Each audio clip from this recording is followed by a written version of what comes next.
Hello everyone, welcome to our channel जिसका नाम है CUT मॉक। मैं हूं मिताली, आपकी अकाउंट्स एजुकेटर। तो बच्चों, आज हम शुरू करने जा रहे हैं अपना नया चैप्टर जिसका नाम है financial statements of A company.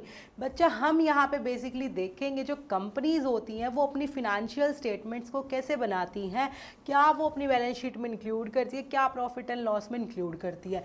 Firstly हम जानेंगे कि फिनेंशियल स्टेटमेंट्स होता क्या है, धीरे धीरे इसके ऑब्जेक्टिव्स वगैरह या फिर जितनी भी चीज़ें इस चैप्टर में इंक्लूडेड है, और फिर साथ में हम बैलेंस शीट बनाना और साथ में मीन्स जो फिनेंशियल स्टेटमेंट्स है उनको भी बनाना सीखेंगे। तो चलिए शुरू करते हैं अपना चैप्टर। तो ये वाले टॉपिक्स बच्चा हम अपने इस चैप्टर में कवर करने वाले हैं। फर्स्टली हम देखेंगे meaning, nature and objectives of financial statements, then हम बैलेंस शीट देखेंगे, then statement of profit and loss, then last में importance and limitations of financial statements. तो बच्चा, आज हम अपना फर्स्ट टॉपिक करने जा रहे हैं, that is meaning, nature and objectives of financial statement.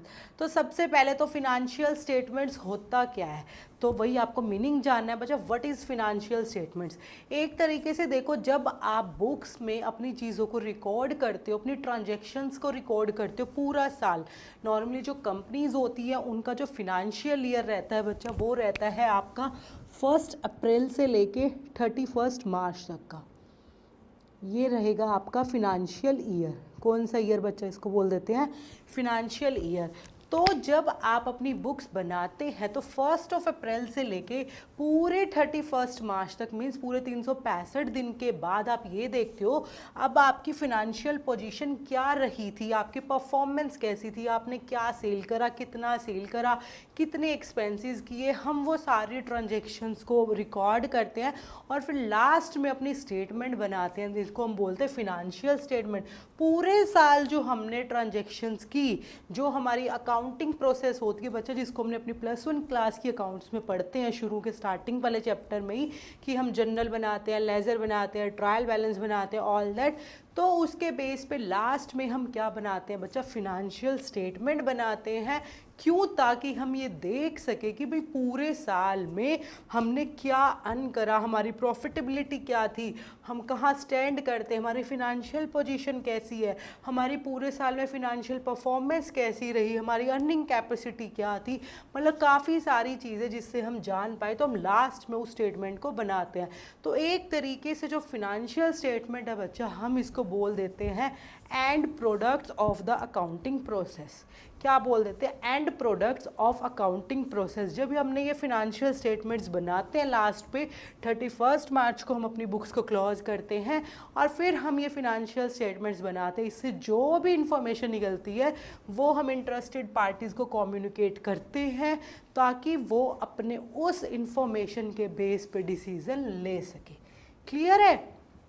तो देखिए, मैंने यहाँ लिखा है end products of accounting process. जैसे मैंने आपको बताया, नीचे है financial statements are the basic and formal annual reports. Basic होती है, फॉर्मल है, मतलब एक प्रॉपर तरीके से बनाई जाती है। जो भी इसका मतलब फॉर्मेट है उस तरीके से हम इसको बनाएगी कंपनी।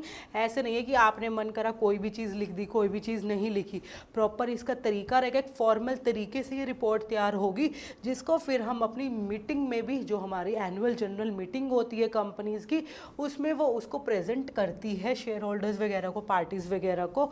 ठीक है, तो देखिए, financial statements are the basic and formal annual reports through which the corporate management communicates. Means जो कंपनी है वो क्या कम्युनिकेट करती है? फिनेंशियल इंफॉर्मेशन कम्युनिकेट करती है। वही कि हमारी ये परफॉर्मेंस थी, हमारी ये प्रॉफिटेबिलिटी थी, हमारी ये अर्निंग कैपेसिटी है, ये है, मतलब सारी चीज़ें वो कम्युनिकेट करती है। किसको? ऑनर्स को। मीन्स जो भी उस कंपनी के ऑनर्स है, जिन्होंने उस कंपनी में इन्वेस्ट किया है उनको। एक्सटर्नल पार्टीज़ होगी, जैसे इन्वेस्टर्स हो गए, टैक्स अथॉरिटीज़ होगी, गवर्नमेंट हो गए, एम्प्लॉयज़ हो गए, अलग अलग, मतलब जितनी भी पार्टीज़ है। आपने फिनेंशियल स्टेटमेंट्स बना दी। अब उस फिनेंशियल स्टेटमेंट्स को क्रेडिटर्स हो गए, बैंकर्स हो गए, गवर्नमेंट होगी, टैक्स अथॉरिटीज़ होगी, अपने अकॉर्डिंगली उसको देखती है और जो भी इंफॉर्मेशन उसको उसमें से चाहिए होती है वो ग्रैब कर लेती है और उसके बेस पे फिर वो डिसीजन लेती है। जैसे जो एम्प्लॉयज़ हो गए, उन्हें किससे लेना देना होता है? बेसिकली अपनी सैलरी से। उन्हें बोनस मिलेगा नहीं मिलेगा, कंपनी में वो स्टेबिलिटी रहेगी उनकी नहीं रहेगी। तो उस फिनेंशियल इन्फॉर्मेशन के बेस पे वो यही देखते हैं कि कंपनी प्रॉफिट अर्न कर रही है नहीं कर रही है, है, कंपनी ग्रो कर रही है या नहीं कर रही है, कि उनके चांसेस है बोनस मिलने के, सैलरी इंक्रीमेंट्स वगैरह के, उस तरीके से। जैसे गवर्नमेंट हो गई, टैक्स अथॉरिटीज़ हो गई, तो टैक्स अथॉरिटीज़ को भी उसने कंपनी ने अच्छे से टैक्स फिल किया या नहीं किया, जितना टैक्स बनता था उसने कुछ विंडो ड्रेसिंग तो नहीं किया, मैनिपुलेशन तो नहीं किया अकाउंट्स में। इस तरीके से सारी पार्टीज़ अलग अलग तरीके से फिनेंशियल इंफॉर्मेशन को यूज़ करती है, फिनेंशियल स्टेटमेंट्स को देखेगी और उसमें से जो इन्फॉर्मेशन लेगी उसके बेस पे डिसीजन लेती है। डन। तो फिनेंशियल स्टेटमेंट्स क्या हुआ बच्चा? And products of accounting process और बेसिक और फॉर्मल एनुअल रिपोर्ट्स जिससे आप फिनेंशियल इंफॉर्मेशन को कम्युनिकेट करते हैं। डन। तो बेसिकली जो हमारी फिनेंशियल स्टेटमेंट्स रहेंगी, हम पढ़ेंगे बच्चा 3 फिनेंशियल स्टेटमेंट। फर्स्ट इज़ हमारी बैलेंस शीट, ठीक है। देन हम पढ़ेंगे अपना statement of profit and loss, statement of profit and loss, और एक पढ़ते हैं बच्चा हम कैश फ्लो स्टेटमेंट। कौन सी पढ़ेंगे? Cash flow statement. ये दोनों हम इसी चैप्टर में बनाना सीखेंगे कि कैसे हम इसको बनाया जाता है। बैलेंस शीट से हमें कौन सी इन्फॉर्मेशन मिलती है, statement of profit and loss से हमें कौन सी इन्फॉर्मेशन मिलती है, और जो कैश फ्लो स्टेटमेंट है बच्चे, इसका पूरा हमारा अलग से चैप्टर है जहाँ पे हम इसको अलग से पूरा पढ़ते हैं कि ये क्या होता है, कैसे इसको बनाया जाता है, कौन कौन सी इन्फॉर्मेशन इससे हमें मिलती है। तो हम इस चैप्टर में बच्चे ये 2 पढ़ने वाले हैं आगे अपने नेक्स्ट वाले लेक्चर्स में। तो आज हमारा मीनिंग हो गया है। अब हम देख लेते हैं nature of the financial statements. तो बच्चा नेचर में क्या आ जाता है, देखिए नेचर के अंदर बच्चा हमारे 4 पॉइंट्स आ जाते हैं, बड़े ही इजी है, कुछ भी मुश्किल नहीं है, बिल्कुल बेसिक से हैं। देखिए फर्स्टली है बच्चा हमारा रिकॉर्डेड फैक्ट्स। तो देखिए जो फिनेंशियल स्टेटमेंट्स होती है बच्चा, वो हम कैसे बनाते हैं, वो जो हमने पूरे साल ट्रांजेक्शन्स की थी उसके बेस पे प्रिपेयर करते हैं। तो बेसिकली जो फिनेंशियल स्टेटमेंट्स हम प्रिपेयर करते हैं वो हम रिकॉर्डेड फैक्ट्स के बेस पे ही प्रिपेयर करते हैं। मीन्स जो भी हमने अपने अकाउंटिंग प्रोसेस के टाइम पे बुक्स में रिकॉर्ड करा था उसी के बेस पे हम फिनेंशियल स्टेटमेंट्स को प्रिपेयर करते हैं। तो फिनेंशियल स्टेटमेंट्स कुछ नहीं है, बेसिकली एक तरीके से रिकॉर्डेड फैक्ट्स ही होते हैं उसके अंदर भी, जिससे हमको इंफॉर्मेशन मिलती है। तो वो जो रिकॉर्डेड फैक्ट्स बच्चा होते हैं वो किस तरीके से होते हैं, देखिए जब जैसे आपने वो +1 क्लास में अकाउंटिंग प्रिंसिपल्स एंड कन्वेंशंस पढ़े होंगे, जो हमारे प्रिंसिपल्स एंड कन्वेंशंस थे बच्चा वो हम पढ़ते थे।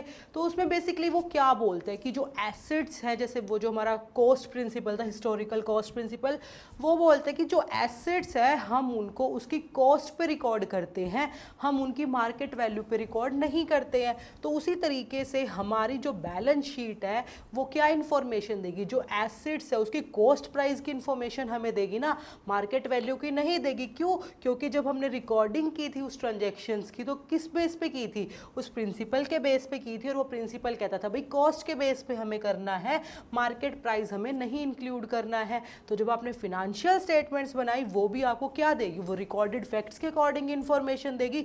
तो वो भी हमें अपनी एसेट्स की कॉस्ट प्राइस बताएगी, मार्केट प्राइस या करंट वैल्यू हमें नहीं बताएगी। क्यों? क्योंकि वो रिकॉर्डेड फैक्ट्स के बेस पे हमने किया हुआ है। डन है। इसी तरीके से जो हमारी और एसेट्स है बच्चा, जैसे कैश बैलेंस हो गया, करंट एसेट्स होगी हमारी, मतलब जितनी भी इंफॉर्मेशन है वो सारी हमारी रिकॉर्डेड फैक्ट्स के बेस पे रहेगी, जिसके बेस पे ही हम अपनी फिनेंशियल स्टेटमेंट्स को बनाते हैं। वो हमें करंट पोजीशन नहीं बताती है, जो भी आपने रिकॉर्ड किया है वो वही बताती है। डन। देन नेक्स्ट आ जाता है बच्चा वही अकाउंटिंग कन्वेंशंस, ये बोलते हैं वही जैसे मैंने आपको बताया अपने +1 क्लास में 3rd चैप्टर रहता है ये हमारा कन्वेंशंस और प्रिंसिपल वाला, वहाँ पे हमने बच्चा ये कन्वेंशंस और प्रिंसिपल्स पढ़े हुए हैं। तो जो हमारी कुछ कन्वेंशंस होती हैं बेसिकली, तो वो क्या रहती है कि जैसे हमारी रहती है हिस्टोरिकल कॉस्ट प्रिंसिपल, मैंने आपको बोला, मनी मेजरमेंट वगैरह मैंने आपको बोला, कन्वर्टिज्म वाला कंसेप्ट हमारा वहाँ पे रहता है। कन्वर्टिज्म क्या बोलता है कि आप सारे लॉसेस को तो इंक्लूड करोगे अपनी फाइनेंशियल स्टेटमेंट्स में, लेकिन आप प्रॉफिट को इंक्लूड नहीं करोगे। बोलते हैं ना वो do not anticipate the profit but provide for all possible losses, यही बोलते हैं ना वो लाइन। तो इसके बेस पे हम क्या करते हैं बच्चा, अपनी ट्रांजेक्शन्स को रिकॉर्ड करते हैं इसी बेस पे कि भाई जिस भी ट्रांजेक्शन से हमें पता है कि इन फ्यूचर लॉस होने वाला है उसको हम रिकॉर्ड कर लेते हैं। लेकिन अगर हमें पता है कि इन फ्यूचर इस ट्रांजेक्शन से हमें प्रॉफिट होएगा, हम उसको रिकॉर्ड नहीं करते हैं। तो इस तरीके से जो हमारी ये फिनेंशियल स्टेटमेंट्स होती हैं ये बच्चन कन्वेंशंस के बेसिस पे ही रिकॉर्ड की जाती है। ठीक है, जैसे मैंने अभी आपको बताया था ये जो हमारा हिस्टोरिकल कॉस्ट वाला प्रिंसिपल था, हमारा मैटरलिटी वाला था। मैटरलिटी प्रिंसिपल हमें क्या बोलता है कि ऐसी कोई चीज़ जिस पे आपने परचेज़ किया था लेकिन उसकी जो मटेरियलिस्टिक चीज़ थी वो इतना वैल्यूएबल नहीं था, तो हम उसको एसेट्स में इंक्लूड ना करके बच्चा उसी साल की परचेज़ में इंक्लूड कर लेते हैं। जैसे स्टेशनरी वगैरह पे जो एक्सपेंसेस किए जाते थे वो एसेट्स में ना इंक्लूड करके हम कहाँ कर देते, स्टेशनरी परचेजेस में करके प्रॉफिट एंड लॉस अकाउंट में उसे डाल देते हैं। तो इस तरीके से ये बोलता है कि बच्चा जब आप अकाउंटिंग कन्वेंशंस के बेसिस पे सारी कंपनीज अपनी फिनेंशियल स्टेटमेंट्स को बनाती है तो उस तरीके से उनकी जो स्टेटमेंट्स होती है वो कंपैरिजन करने के लिए, अंडरस्टैंड करने के लिए बेटर रहती है। अगर हर कोई अलग अलग चीज़ फॉलो करेगा तो उस टाइम पे हमें कंपैरिजन करना भी मुश्किल हो जाएगा और आप उसको अंडरस्टैंड भी नहीं कर पाओगे। डन। देन थर्ड वन है बच्चा हमारा पोस्टुलेट्स। ये बेसिकली अजम्पशंस होते हैं, मीन्स हम कुछ अजम्पशन के बेस पे ही अपनी ट्रांजैक्शंस को रिकॉर्ड करते हैं। उस टाइम पे हम अजम्पशंस भी पढ़ते हैं हमारी इसी थर्ड चैप्टर में। लाइक जो हमारी कंपनीज होती है वो गोइंग कंसर्न, हम मानते हैं कि जो वो कंपनी है वो गोइंग कंसर्न रहेगी, मीन्स वो कंटिन्यू काम करती रहेगी इनडेफिनेट पीरियड के लिए, वो कभी इन फ्यूचर बंद नहीं होगी। और इसी बेस पे हम अपनी ट्रांजैक्शंस को इंक्लूड करते हैं। हर साल उसकी अकाउंटिंग ट्रांजैक्शंस पूरे साल बना के लास्ट में क्या निकालते हैं, उसकी फिनेंशियल स्टेटमेंट्स बनाते हैं। क्यों? क्योंकि हर साल कंपनी चलती रहेगी, हम नहीं मानते कि इन फ्यूचर में वो कभी बंद होगी। डन। मनी मेजरमेंट प्रिंसिपल क्या कहता है, जो मनी है उसकी स्टैटिक वैल्यू है वो कभी चेंज नहीं होगी और जो चीज़ आप मनी की फॉर्म में मेज़र कर सकते हो आप बस सिर्फ वही रिकॉर्ड करोगे, बाकी के ट्रांजैक्शंस आप नहीं रिकॉर्ड करते। जैसे स्ट्राइक हो जाते हो तो हम इसे रिकॉर्ड नहीं करते हैं, लेकिन अगर किसी चीज़ को आप मेज़र कर सकते हो मनी की फॉर्म में तो हम उसको इंक्लूड करते हैं। गोइंग कंसर्न बोल रहा है वो चलती रहेगी, कन्वर्टिज्म अलग है। तो मीन्स अलग अलग असम्पशंस जो हमारी होती है उसके बेस पे हम अपनी फिनेंशियल स्टेटमेंट्स को पहले ट्रांजैक्शंस उसके बेस पे करते हैं और फिर फिनेंशियल स्टेटमेंट्स भी हमारी उसी के बेस पे रहती हैं। तो बच्चे ये यही बोलना चाह रहा है कि जो भी अकाउंटिंग कन्वेंशंस होगी या फिर जो भी हमारी मशीन्स हो गई, ठीक है, इसके बेस पे हम अपनी अलग अलग ट्रांजैक्शंस को करते हैं और फिर उसके बेस पे हम फिनेंशियल स्टेटमेंट्स बनाते हैं। जैसे जो आपका रियलाइजेशन वाला असम्पशंस थी वो क्या बोलते हैं, रियलाइजेशन वाला कंसेप्ट हमारा वो बोलते कि भाई जिस साल में आपने सेल कर दी, चाहे उसका पैसा आपको मिले या ना मिले, रियलाइज़ हुआ या नहीं हुआ, उससे लेना देना नहीं है। जिस साल में हमने सेल कर दी हम उस साल में उस सेल को इंक्लूड करेंगे, चाहे उसका पैसा हमें अगले साल इंक्लूड मिले या फिर उससे अगले साल। जिस साल में सेल कर दी, लाइक 24 में कर दी, तो हम 24 में उस सेल को मानेंगे, चाहे उसका पैसा हमें 26 में मिलने वाला, हम 26 में उसको सेल नहीं मानेंगे। तो इस तरीके से इन अजम्पशंस के बेस पे ही एक कंपनी अपनी ट्रांजैक्शंस को रिकॉर्ड करती है और फिर उसी के बेस पे वो फिनेंशियल स्टेटमेंट्स भी बनाती है। तो ऑलमोस्ट कंपनियां सेम हमारी अजम्पशंस फॉलो करती हैं, प्रिंसिपल्स फॉलो करती हैं, अकाउंटिंग स्टैंडर्ड्स बने हुए हैं, प्रिंसिपल्स बने हुए, कन्वेंशंस बनी हुई हैं, अजम्पशंस बनी हुई, इन सब के बेस पे ही कंपनीज अपने अकाउंट्स को बनाती है और फिनेंशियल स्टेटमेंट्स उसके बेस पे ही बनती है। डन। देन लास्ट आ गया बच्चा पर्सनल जजमेंट्स। कुछ चीज़ें आपकी पर्सनल जजमेंट्स पे भी डिपेंड करती है। लाइक जब आप अकाउंट्स बनाते हो तो वहाँ पे हम प्रोविजंस बनाते हैं डाउटफुल डेब्ट्स के लिए, तो वो आप कितनी परसेंटेज पे बनाओगे ये आपका कोई भी किसी भी अजम्पशंस में, प्रिंसिपल्स में मेंशन नहीं है, बस आप उसको बना देते हो। तो आप किस बेस पे बनाते हो, अपने गट फीलिंग पे, अपने लास्ट अकाउंट्स को चेक करके, मार्केट वगैरह रिस्क को देख के।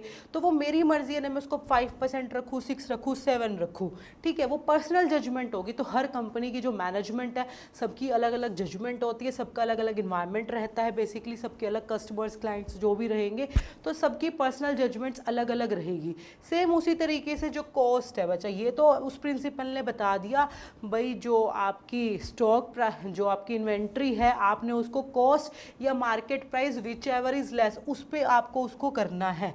कॉस्ट प्राइस कम है या फिर मार्केट प्राइस कम है तो हम उस पर उसको रिकॉर्ड कर लेंगे, बट उसके कॉस्ट निकालने के भी अलग अलग तरीके होते हैं। हमने पढ़ते हैं ना, हम कॉस्ट अकाउंटिंग में पढ़ते हैं बच्चा कि first in first out, LIFO, FIFO, standard cost, average cost, बहुत सारे मेथड्स होते हैं स्टॉक को भी वैल्यू करने के लिए। तो अब जिस जिस मेथड से करोगे, 4 मेथड है तो चारों में अलग अलग वैल्यू आएगी, LIFO, FIFO, average cost, standard cost, तो सबसे अलग अलग आएगी। तो ये एक मैनेजमेंट का पर्सनल जजमेंट आ जाता है कि वो किस मेथड से अपने स्टॉक को वैल्यू कर रहा है, किस मेथड से उसकी कॉस्ट निकाल रहा है। बाय चांस ए कंपनी ने लीफो से निकाली लेकिन बी कंपनी ने स्टैंडर्ड कॉस्ट से निकाली, सी ने एवरेज कॉस्ट से निकाली, तो हर एक का पर्सनल जजमेंट रहेगा, तो उसको भी हमें देखना पड़ता है और उसके बेस पे हम लोग डिसीजन अपने लेते हैं। डन। तो देखिए इस बेस पे बच्चा हम बोल देते हैं कि जो financial statements, 10 financial statements are the summarised reports of, किसकी समराइज्ड रिपोर्ट्स है, रिकॉर्डेड फैक्ट्स, जो हमने रिकॉर्डेड फैक्ट्स से, and are prepared the following accounting concepts, conventions, policies, standards and the requirement of law. सारे प्रिंसिपल्स, अजम्पशंस, कन्वेंशंस, जो भी law बोलता है उसके अकॉर्डिंगली सब चीज़ों को मिला के और रिकॉर्डेड फैक्ट्स को दे के, जो रिकॉर्डेड फैक्ट्स है वो इन्हीं बेस पे किए जाते हैं, तो वो इनकी एक समराइज्ड रिपोर्ट्स रहती है। डन।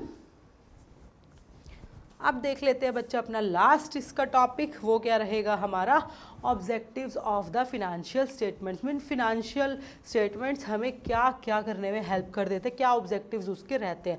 बेसिकली तो बच्चा जो फिनेंशियल स्टेटमेंट्स के बेसिक 2 ऑब्जेक्टिव रहते हैं, आपको फिनेंशियल परफॉर्मेंस बताना और फिनेंशियल पोजीशन बताना, उस तरीके से ये रहेंगे बिल्कुल बेसिक ऑब्जेक्टिव्स जो उसके रहते हैं, that is financial position and financial performance. और मैं यहाँ पे आपको क्लियर भी कर देती हूँ, जो बैलेंस शीट होती है वो आपको बताती है बच्चा फिनेंशियल पोजीशन।